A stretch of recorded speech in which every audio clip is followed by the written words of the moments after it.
आजिकाली समस्ते फिट रहिबा पई पसंद करूछंती। टिके मोटा ही गले समस्ते चिंतारे पड़ी जाउछंती। मोटापा कमाइबा पई केही केही मेडिसिन खाइथंती तो आउ केही जिम रे जाई कसरत करिथंती। किंतु जदि आपण मोटा ही जाउछंती तेबे चिंता करंतु नाही, कारण निज बगीचा रे थिबा किछि फळमूळ खाई ओजन कमाई परिबे, जेपरी अँवळा फळ। तेबे आसंतु जानिबा अँवळा खाइबा द्वारा ओजन किपरि नियंत्रित होइथाय।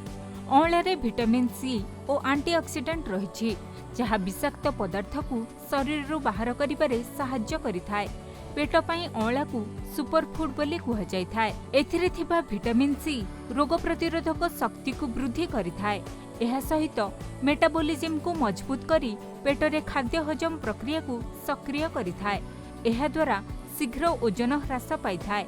एथिरे थिबा फाइबर पाचन क्रिया को सठिक रखिबारे एवं पाकस्थली संक्रमण को दूर करिबारे सहाय्य करिथाय। ओजन नियंत्रण करिबा पई प्रत्येक दिन सखाळु 2 रु 3 चमच अँवळा जूस किंबा अँवळा पाउडर उषम पानी रे मिसाई खाली पेटरे पियंतु। अँवळा रे थिबा एंटीऑक्सीडेंट कैंसर सृष्टिकारी कोष को वृद्धि करिबा को रोकिथाय, जहा आपणकु कैंसर परि रोग ठारु मध्य दूर रे रखिथाय।